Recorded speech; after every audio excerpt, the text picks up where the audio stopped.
Hi tea sippers, welcome to an all-new episode of Clock the Tea with Dr. Long. This is your host, Mark Long, and you know I bring it to you fresh every time. Let's sip that tea. Now, let's get into some reality TV and politics today. There's also going to be a special topic at the end. But, most importantly, next week we're going to be starting things a little bit differently. I'm going to start the week reality TV and end the week, yes, that's right, with politics and news updates. That way, I'll get more time to gather information throughout the week for politics and more time to talk about current events. Thank you so much for tuning in, and let's dive right in. Hi, tea sippers. Okay, let's go ahead and dive into some politics. So, another federal shooting has happened, and this time Trump is threatening the Insurrection Act. So, let's talk about what happened before we dive in. So, a DHS officer shot a man during a traffic stop in Minneapolis just days after the fatal shooting of Renee Nicole Good, the 37-year-old mother of three. So, protests have grown, and with federal agents using tear gases and pepper spray, tensions continue to escalate. Take a listen. The Department of Justice Civil Rights Department, which conducts use of force death investigations, has been excluded from this particular operation. So the people who do officer-involved civil rights use of force cases are not involved. But Deputy Attorney General Todd Blanche saying there is currently no basis for a criminal civil rights investigation.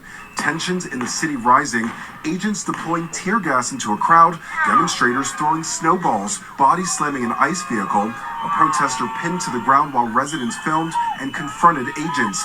A woman pulled out of this vehicle while claiming she's disabled, and allegations that American citizens were detained while working at this Target store in Minnesota. As for Renee Good, President Trump was asked what he would say to her father, Trump saying, "I would bet you that she, under normal circumstances, was a very solid, wonderful person, but her actions were pretty tough." Influential podcaster Joe Rogan weighing in, appearing to question the administration's immigration crackdown. And I can also see the point of view of the people that say, yeah, but you don't want militarized people in the streets just roaming around, snatching people up, many of which turn out to actually be U.S. citizens that just don't have their papers on them. Are we really going to be the Gestapo? Where's your papers?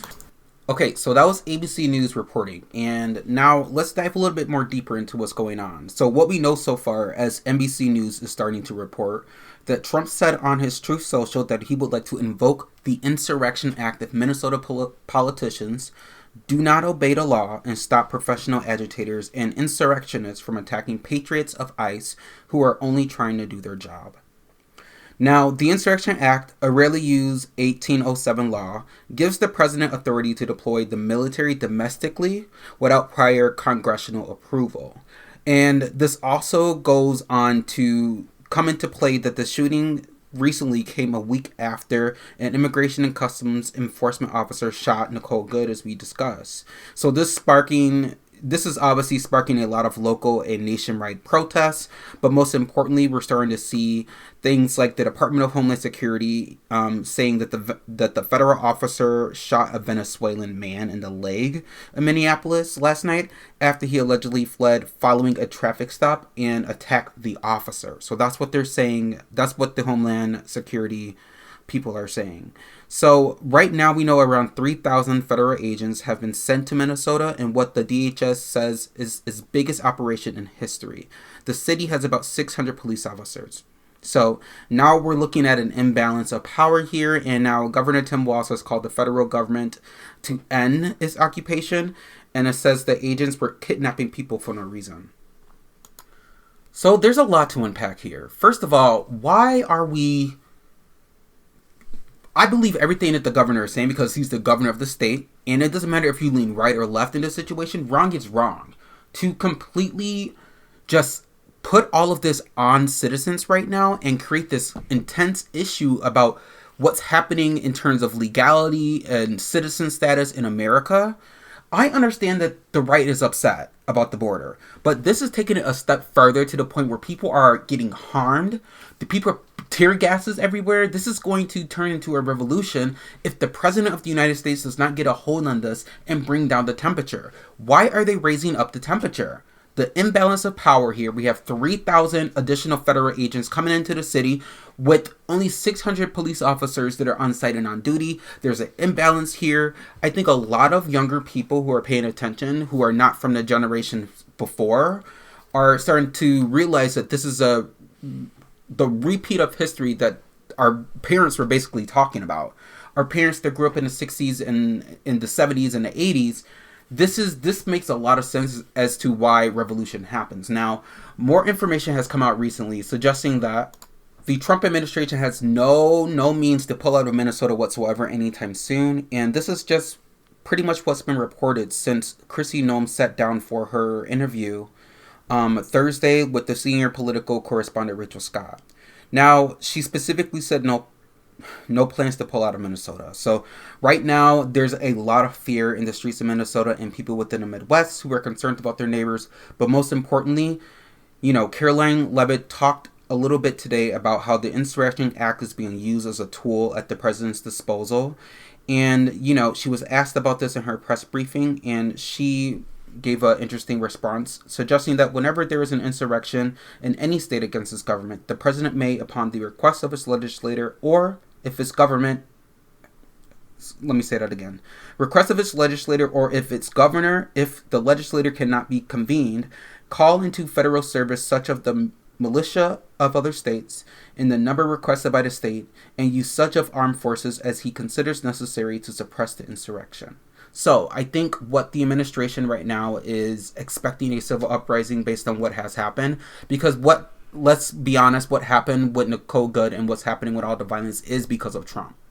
This is all because of the right and everything that's happening on the money that's getting poured into this. They're creating chaos, and this is a way to distract from real issues in this country and to flex the power of the conservative, evangelical, far-right bullshit. In other news, the term tender age shelters keeps popping back up. And I know you all remember 7 years ago, the Trump administration went very, very hard with the border security again. And we remember all the shelters that were around. And the term tender age shelter, resurfaces as reports are highlighting that there may be facilities coming up again in South Texas that were previously holding babies and toddlers during the first time they tried to do this whole thing by separating children from families. Now, these shelters house the youngest of migrant children, so that would be infants and toddlers. And typically this happens when they were separated at the border. But now we're seeing suggestions that this might happen again as these ICE raids are going to continue to erupt in large numbers. Now, we know that more funding is being put in this, and you can check out my previous podcast to discuss that. But I think Americans need to be aware that there might be an additional level of internment camps popping up all around the southern part of the United States, or wherever Donald Trump has some dealings with the new funding that's going towards immigration reform. In other news, the FBI raided a home, according to the Washington Post.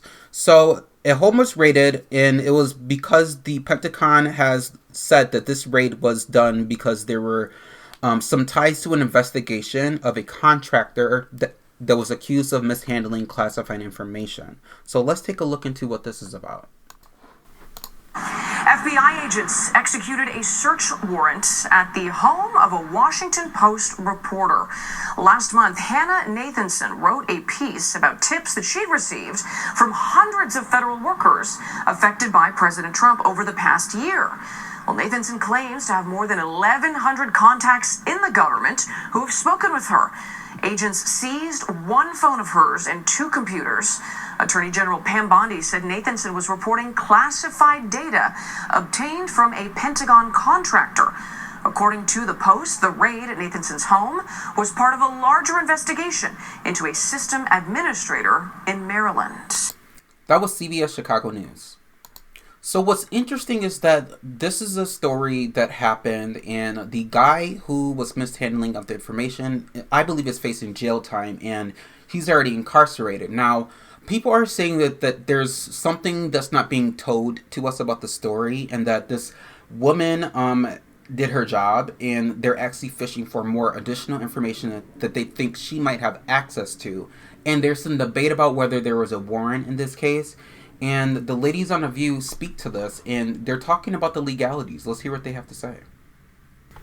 I thought that in order for you to do something like that, you have to have a warrant, right? When you go into someone's house, I watch Law and Order, okay? Well, Law and Order has taught you well because yes, you have to have a warrant to go into someone's house. I generally. also understand that there has to be some idea that the person has committed a crime. This correct. woman has committed nothing. She has something on her computer. Are they breaking the law by just going into her house and looking into her computer? You see why I feel alone? Yeah, they don't care. It's unprecedented this type of action because in 1980 there was a law passed that said that you cannot go into a reporter's home to get materials, to get work products. So there is a law. But in this case, they got a search warrant for her home. And so that search based warrant... on what, though? We don't know, but a federal judge would have signed that search warrant, and it's very difficult to challenge the search when it was pursuant to a search warrant. So in my view, and I was looking it up before the show, it's so rare, and I think it's almost unprecedented because I couldn't find any case addressing this particular issue. And I think it's meant to chill reporters and intimidate the media so that they don't report. And that's what you see in fascist regimes. So a few things that Sunny is talking about. So there is a warrant, right? So I think Joy was misinformed. There was a federal warrant, or there was a warrant that was signed on the federal level by a judge that signed off on this search of her home, and we don't know why. And I guess this is one of those things that is basically meant to intimidate those who work in journalism or the media, because if you notice, the tone of this administration is do not trust mainstream media, do not trust journalists, do not trust the liberal left, don't do this, don't do that, boycott MSNBC before they became MSN now. So like there's a lot of push to distrust a lot of news sources right now as the Trump administration is trying to steer away from the Epstein files. And what we know in this specific situation, the FBI is carrying out a specific task in order to get information to have access to things related to what happened on January 6th.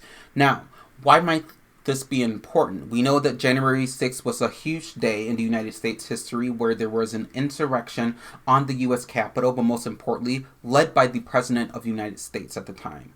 Now, there's a lot of argument whether or not he, was the one to push people to commit crime there, but there is also some pushback in regards to the President knowing about everything that's going on, but saying that he was trying to get some more security and Nancy Pelosi didn't fulfill regardless of what he's trying to say, he was the president. He needs to take responsibility for what happened that day.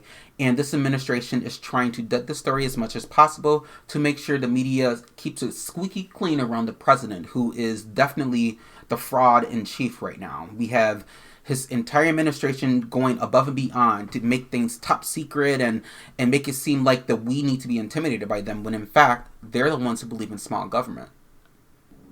Okay, moving right along here. So, a lot of young people are pissed. And it's not just the young people on the left, it's the young people on the right as well. Younger Americans are increasingly vocal and becoming more fed up of what they're seeing. Mind you, there's more access to technology now. It's a huge part of our culture. And everything that's happening in America right now is being captured on camera. Now, whether it sticks with a younger audience, if they're MAGA or not, this actually speaks volumes to what the data is showing. So, Trump is polling under 40% with voters, under 30%, according to political analyst Mark Mitchell. And a youth-led focus group like Get Free are staging like civil disobedience and calling for mass refusal of Trump-era policies. And this comes from this Waging Nonviolence source. And there's also some reports out there that say the national youth coalitions are holding press conferences urging resistance to what they're describing as authoritarian overreach. And this comes from MSN. So this is a trend that's happening all over the country. A lot of young voters are citing, like, there's threats to civil rights. There's talking bad about civil rights, as we know the dismantling of DEI, but also recently President Trump's remarks about how the civil rights movement was bad for white people. And then there's also everything that's happening with immigration, obviously with Renee Nicole Good and a few other violent acts. We know that LGBTQ plus people protections right now were completely under the lens and under the microphone of the right, trying to put more laws in there that would go directly and target transgender individuals. And most importantly, some of the democratic norms and that kind of thing are starting to really start to flourish as people are starting to become more aware about the civil unrest that are happening all over the country. Most importantly, many are starting to feel that the political system is unresponsive, meaning, language is happening out there like revolt, refusal, and we won't comply. And a lot of people on the right are not liking that. They're starting to see trends of that, and they're starting to be louder in regards to protecting ICE and making sure that there are things and balances in line so that there is more action in the streets from the right and from the federal government, and compared to less.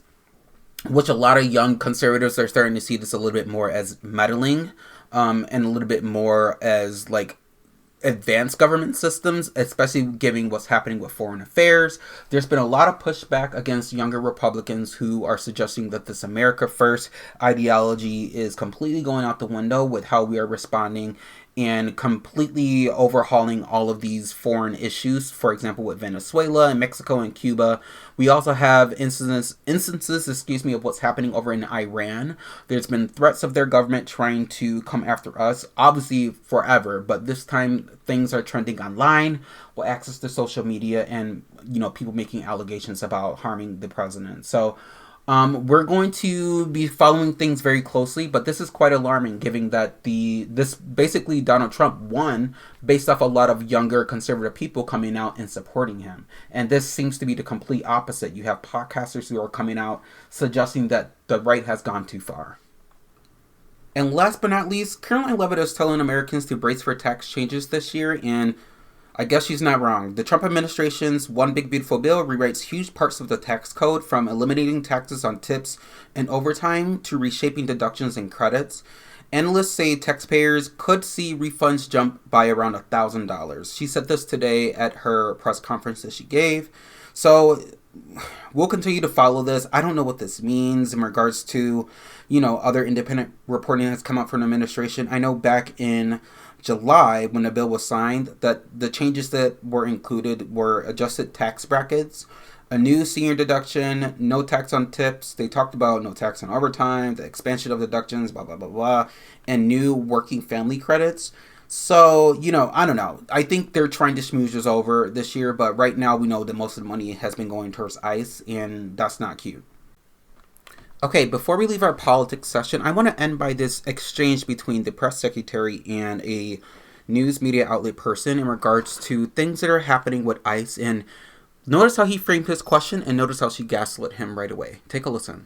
Earlier, you were just defending ICE agents generally, and earlier on, Secretary Nunn spoke to the media, and she said, among other things, that they are doing everything correctly. 32 people died in ICE custody last year. 170 US citizens were detained by ICE, and Renee Good was shot in the head and killed by an ICE agent. How does that equate to them doing everything correctly? Why was Renee Good unfortunately and tragically killed? Are you asking me my opinion?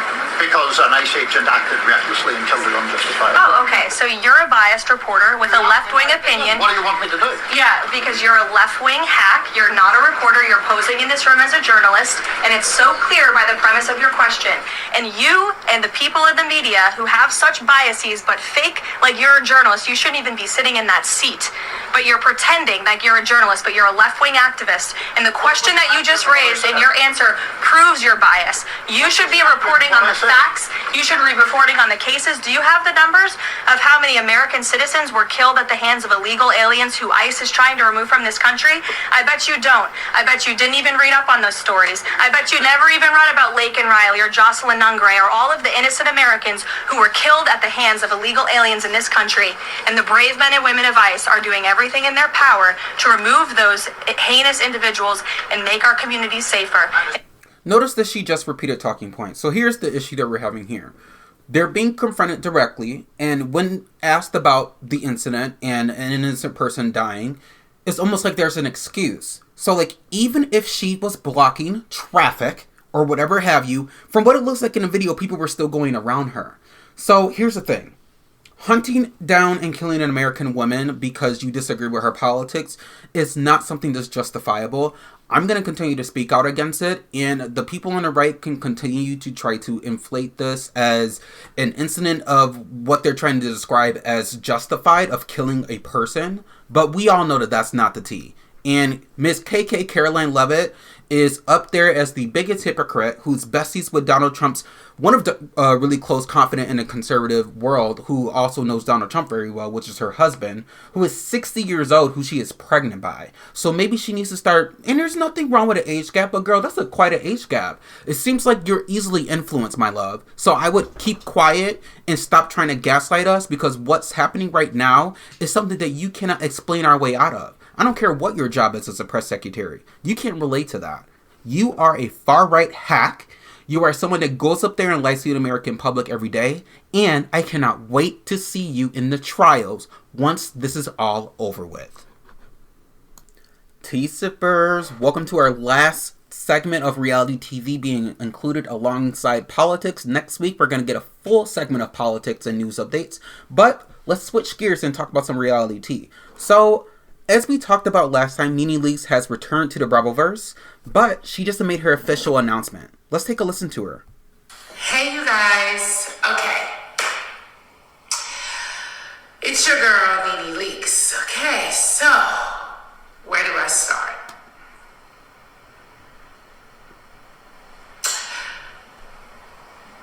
This has been a really long journey. And, gosh, I'm happy, overjoyed to say that I will be returning to Bravo. I almost can't even believe the words that are coming out of my mouth. I'm so happy. I'm just so happy. First, I have to thank a lot of people here. I want to thank Francis Burke, Andy Cohen, so many executives behind the scenes who have worked to make this happen. So many people that have continued to throw my name in the ring over and over again. Thank you to everybody over at Bravo. Okay, yeah, NeNe goes on to thank a bunch of the other ladies, but most importantly, let's go into her Instagram and look at these comments. So, she's getting hyped from Andy. He says, couldn't celebrate 20 years without you. Isn't that's so sweet? Portia comment, I'm about to get emotional. Portia commented, she said, I can't wait. The door is open. 20 years of Housewives is now complete. Let's celebrate. And they have an exchange and where Portia says big sis, little sis. So it seems like those doors are open. Their relationship is back. Sheree made a comment and said, could not have 20 years without you. We have Cynthia saying the door is back open. Phaedra, obviously. Vicky Gunvalson. Carlos. We have Adriana from Miami. Chanel from Dubai. Jennifer Williams from Basketball Wife, Lisa Milan. We have Heather Dubrow, who's wishing her congratulations. Gretchen made a comment, but I'm happy that she's acknowledging who the queen is. And we have a bunch of different podcasters. We have Shamia. We have, she's not a podcaster, but we also have podcasters commenting. Tamara Judge, Dr. Simone. It's just, she is getting so much love. Essence Magazine. This was long overdue. Tamar Braxton, I was also wishing her congratulations. This is so long overdue, and let me tell you why. NeNe Leakes is an icon. NeNe Leakes paved the way for this new wave of reality TV, for us to even speak on it nowadays. Her one-liners, her memes, her GIFs, everything that got people through the pandemic in terms of giving you something to binge and laugh about. NeNe Leakes. She is like the another wave of reality TV after our Tiffany Pollars and after the originals from other reality TVs, for example, of what's the show called, The Real World and Jersey Shore and all these other shows. NeNe Leakes has been a cultural icon in terms of making sure that Black excellence has longevity in the reality TV world, while also inspiring other reality TV stars and to basically bring themselves nonchalantly but also authentically to the cameras to give us viewers something great to see. NeNe Leakes is that girl. She has influenced a lot of things that I do in my life in terms of being yourself. And I cannot wait to see her back on a show that changed the lives of Americans all over the United States and worldwide. NeNe Leakes, you are an icon. I love you. Sending my love and gratitude. I'm so glad you're back on our screens, even if it's going to be a little bit. So here's what I think is going to happen. I think NeNe Leakes is going to come back to the Ultimate Girls Road Trip. And she's not going to be a main cast member, but she's going to take on the Atlanta side of things where other housewives are showing up to show their faces. And then from there, they might pull her onto another show, for example, The Traitors or maybe another Ultimate Girls Trip, and then slowly add her back to RHOA. Now, we know Phaedra was huge and instrumental in getting NeNe Leakes back into the game of the Bravoverse. We already know that negotiations and conversations were being had with NBC Universal, but now it's official. NeNe Leakes is back to the place where she started, Blanc, and you better sit down and wait for the queen. She's back, bitch. And speaking of being back, since we mentioned the Ultimate Girls Road Trip, the official cast was released yesterday as Portia made an appearance on Watch What Happens Live. And it was quite cute how they did it. They had Portia with a blue screen behind her, and she had blindfolds on, and she had to guess the housewife based on some things that Andy would say.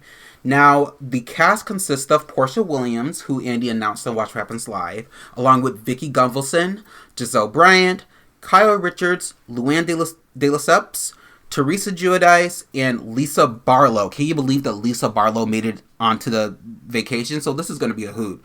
And there's going to be over 60 cameos from other housewives.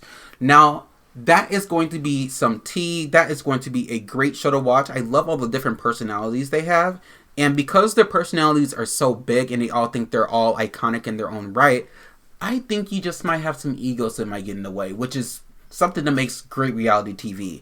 It's going to be so exciting to see these ladies. Hopefully we'll get this show before we get the new seasons of things, so we have something to binge over the summer like we did with the other Ultimate Girls trips.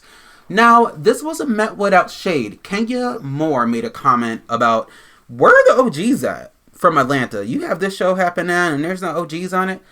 Clearly that's Portia shade, because she likes to throw her little shade when she's jealous of Portia.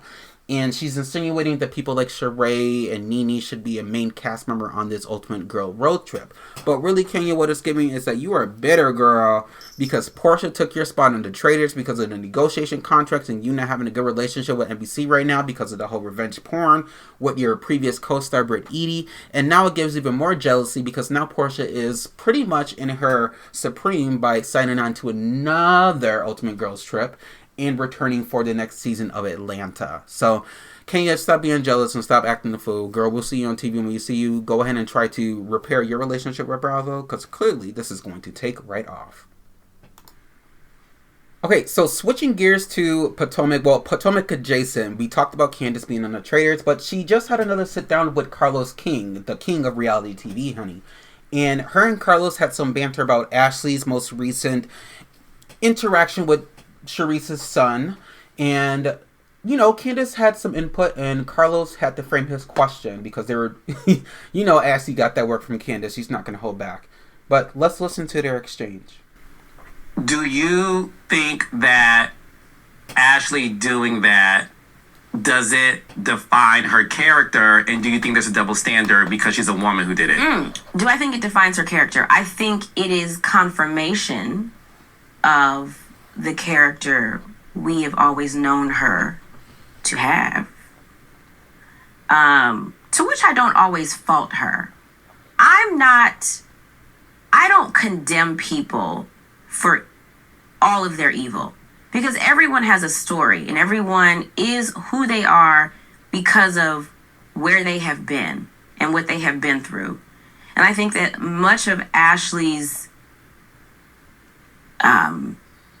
many of her choices are a result of where she has come from and what she has been through. And you hear her talk about it at least when I was there, she talked about it a lot, how she came from humble beginnings and they didn't have a lot of money, and her parents were abusing substances, and I think that informed why she felt like she had to go run up behind Gollum. Because why would you, who chooses? Who makes this choice? There is money strewn about from this corner of the earth to that one. And this was your choice? This was a woman in duress. Oh my gosh. Candiace is so funny. But she's basically talking about Michael Darby, who she calls Gollum because she doesn't really like him at all. He tried to sue Candiace and Chris and tried to make a fool out of the Real Housewives of Potomac, and he was just not a good person to Ashley, to the cast, to production, or anything like that. But I want to talk about that because Candiace should come back to Potomac, and I think she will be back to Potomac once she settles into her new Traders gig and like gets all the great press from that. It's time for her to come back because I feel like she has an understanding of Ashley forehead Darby that we all don't have, is that Ashley has a past. And now I'm not saying, because we all have pasts, that doesn't really excuse our grown behavior for doing stupid stuff. Like if you do stupid stuff, take accountability and be grown. But I think she's trying to say that's why she understands Ashley, but she's not trying to excuse any of Ashley's behavior by going and sleeping with Charissa's son. So, and Mia made a comment about something online saying that we all knew about, and she's not on the show anymore. We know Mia Thornton was fired ahead of this season, I believe. But she made a comment on a post suggesting that, we already knew about this. Ashley told us about this 2 or 3 years ago. And here's the thing. Even if you did tell somebody about it, even if you didn't, I don't know what this is. This all seems like a ploy to get Charisse back on the show somehow at the suspense, no shade, of Ashley's uterus or her reproductive organ baby. Because why are we talking about having slept with someone's son? It just seems so weird and foreign. But to Candiace's point, I think it's a way for us to make some understanding that Ashley comes from rough beginnings and she's just fluid and does what she wants to do, and that's her free spirit comes from the survival and the trauma that she had to face. I assume that's what she's saying. I don't know, but I'm gonna give Candiace that one.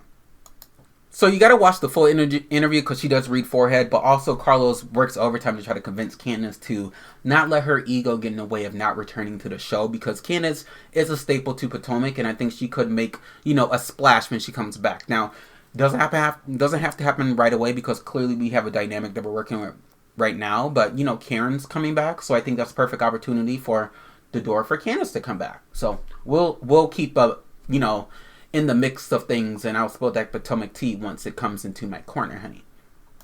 Now let's go ahead and talk about the Real Housewives of Salt Lake City. The reunion happened this week. And I gotta say, I don't think the girls are given as much as they think they are, but they look cute though. I think Meredith and Lisa are actually standing their ground the way that they need to. Take a listen of Monica mocking Lisa. Lisa Barlow, okay? If you listen, no, our cases are not the same. They're not the same. Mine isn't criminal. I wouldn't know about that. Grand theft. If I was a credit card, I'd sue you for identity theft. What do you do? John? Monica is so crazy, y'all. Okay, so let's recap that. So, as funny as that impersonation was, dare I say this, and y'all know how I feel about Lisa Barlow, I think she devoured at that reunion. And let me tell you why. Miss Baby Gorgeous was sitting right by Angie, and Meredith was kind of devouring too. As soon as the reunion started, Andy was like, Meredith, do you have anything you want to uncover? And she basically uncovered the fact that Whitney is the actual drunk who got shit-faced at BravoCon, and she wants to call Meredith an alcoholic, which is what she exposed. But anyway, Lisa was not bothered by the girl. She wasn't raising her voice this time. She wasn't and this is just the part one. We don't know what she's going to do later on. There's still 3 parts to this reunion. But Lisa was just handling the girls giving did you hear what I just said vibes, or did I cover everything, Meredith? Very whatever they're saying is rolling off of me. I think she was prepared for Heather, Bronwyn, and Angie K, and Mary, for that matter, to have a problem with her. But most importantly, Whitney has a problem with her, and she, she's always prepared for Whitney. But she just came prepared to the reunion, like, okay, these girls are gonna try to come for me. They failed miserably at the beginning by trying to come for me and my Amex credit card and blah blah blah blah blah, and I blah blah blah blah blah, and I paid all this off, and I kind of like the way that she's handled that. She's kind of letting it roll off of her. Unlike some of these other girls, I think Heather was there trying to create this narrative like she always does, and trying to have this beef with Meredith and Lisa, her old beef. Meanwhile, Heather has a problem with the truth. But everything is going really well. It'll be interesting to see what happens once Brittany comes back into the mix, and once we start to hear a little bit more from Brown about what's happening between her and Todd. So, Salt Lake City reunion is good. And it's expected that Meredith and Lisa are going to stick by each other and defend each other. We'll see what happens. Okay, more housewife talk. It looks like the Real Housewives of New Jersey is obviously potentially still in its casting stages. And it looks like over the holidays, Melissa and Teresa were getting along very well.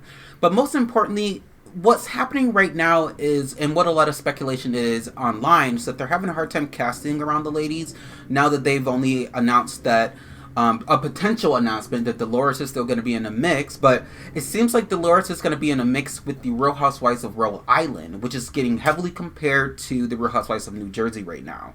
So what people are trying to suggest is that the Real Housewives of Rhode Island is obviously slated to premiere this year, but they're trying to get it to have its own identity because it's still an Italian-based show where there's a lot of Italian Americans that live there with their heavy accents, which is very comparable to the Real Housewives of New Jersey. Now, granted, we don't know what's going to happen with casting right now. That's quite interesting that the switcheroo that's happening right now in terms of getting the Real Housewives of Rhode Island instead of Jersey, we're going to be introduced to these new ladies. So it's almost like they're trying to figure out whether or not there needs to be a New Jersey or not. But Andy has said that the Real Housewives of New Jersey has not been canceled, so we're going to keep his word for that, and hopefully stay tuned for the Real Housewives of Rhode Island. Hopefully they can give us something that we've been missing.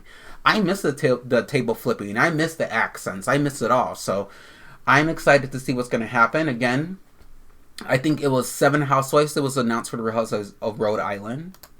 The cast includes Rosie Woods, Liz McGraw, Joellen Tiberi, Brianna Latore, Monique Pass, Alicia Carmody or something, Stephanie Costa, Kelsey Swanson, and a lot of them come from Generational Wealth, but it looks like some of them are actually co-owners, and there's a nurse practitioner, I believe.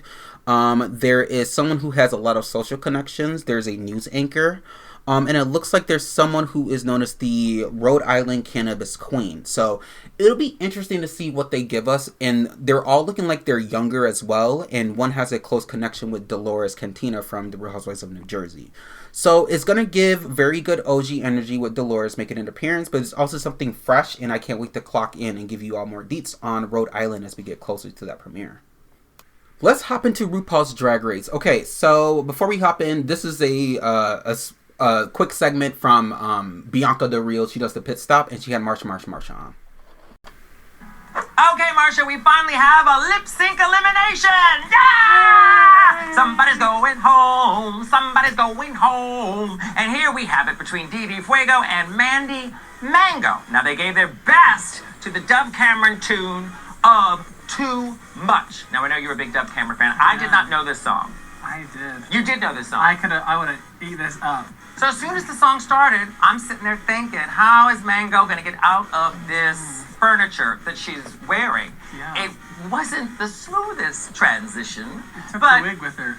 She should have really thought through, if I do have to lip sync, how do I get out of this? You know, she is wearing furniture. Yeah. But she did save it with her performance. I thought that she was obviously the better of the two, because the other one was the dance of loofah. And I'm like, get rid of the loofah. But I don't think the dancing would have gotten any better. Unfortunately. And it is a song about being too much. So, like, the loofah could have been used, you know, to accentuate the character. But I don't think she used it to the best of her ability. And I was really nervous for Mango, because I was like, do not make that girl lip sync with glass on her. Those little trinkets on the table, I was so scared. But then, honey, she starts doing those death drops. Ba-bam! And RuPaul loved that. Oh, of course she did. She was laughing. Yeah, it was quite wild. She just kept doing it. And then finally, we had Didi Fuego, who then was sent home. Yes. Do you agree with the judges? My New York sister. I think in this case, case, I do have to. Come on, there was no excitement there. There was no I want to stay. Sure. Yeah. I think out of the two, Mango definitely deserved to stay. All right, I totally agree with Bianca Del Rio. It was time for Didi Fuego to hit the road. And it was an interesting episode because I believe this week was a girl group challenge. And then the runway wasn't designed. I think there were looks that the girls had to make at home before they came in. I forgot what the theme was. But the ladies' looks weren't up to par. And the design challenge was last week. So obviously I think they were both, I don't know if they were both saved, but I know Mango was in the bottom last week, and she landed up in the bottom again. So her drag is quite interesting, and what she's bringing is interesting in terms of the challenges. But she really ate Didi Fuego up in that lip sync, and I'm excited to see what the girls are going to bring. I do think that she's probably going to be one of the girls that are not going to be one of the biggest threats in terms of Mandy Mango. I do think some front runners right now, from what I'm seeing, is Jane Don't, because she's definitely sickening. Obviously Vita Von Teese, but the girls who I really, really like is NeNe Coco. I also really, really enjoy, I forgot her name. I really enjoy Briar Brush, I really like because of her mug, and I really enjoy Athena because obviously she's well known and she's related to Morphine. But that's just some bias. But yeah, like I said, those two for sure. Kenya Please's personality is so fun. Mia Star, I feel like a lot of, from the comments I'm seeing online, people aren't really living for Mia Star, but I'm living for Mia Star. I think she brings that Florida energy. In addition to another queen that I'm really enjoying. I think I said NeNe Coco already, but I just really like the personality of Darlene Mitchell and kind of what she brings to the show in that way. And obviously Juicy Love Dion. But yeah, Briar Blush is one of my favorites. I love a good personality and someone who's not afraid to go at it with some of the more well-known queens. And she's giving unapologetic on the runway. And I like her look on the runway. And I also like Mia Star's look as well. That all black with the tight fitting around. I remember what the theme was now. I think they were supposed to show like some kind of body part off. Like their neck, their back, their, neck, back, crack, that kind of thing. Y'all know the song by Kaya. And T.S. Madison was guest hosting, and it was just such a wonderful episode. I'm living for RuPaul's Drag Race as always. I'm so happy the show's been on for 18 years. And I will bring you the tea next week and let you know how I feel about the most recent episode. So stay tuned. Thank you, tea sippers, for listening to my portion of my podcast on reality television. Now, let's go ahead and dive into some other things that just happened. Mackenzie Scott, I know you all know who that is, and specifically her foundation is she's a billionaire philanthropist who, her fortune largely comes from her ex-husband, Jeff Bezos, has given the Trevor Project $45 million US. So that's about 62.2 Canadian dollars, obviously. And this comes after the $25 million in federal funding was lost under the Trump administration. And this made my day because the Trevor Project continues to run an independent hotline in the United States that reaches about 250,000 young people each year. And it's very life-changing, not to get emotional, but the gifts, first and foremost, will help allow for crisis services to support youth, but most importantly, is something that is going to impact the lives of many people that otherwise would feel other than them. So the big donor, Mackenzie Scott, and the giving pledge that happened was not a response to any request. It was just a massive unrestricted gift to the nonprofit, and Mackenzie Scott has given massive donations before, but specifically this was something that meant something very important to her team. And they say that one of the things that her team really wanted to convey is that this transformative gift is expected to have a lot of impact on the community. But most importantly, they realize that it's life-saving, and that Trevor Project's mission is not just about, what they've done in the past, but it's about curating more opportunities for generations to come to feel supported and to also have some kind of assistance with all of this happening right now in the country. So, made my day. I just thought I'd share that, and I hope you all are having a wonderful and fantastic day. Thank you so much for listening to Clock the Tea with Dr. Long. I bring it to you fresh every single week, and thank you for being a tea sipper. See you soon.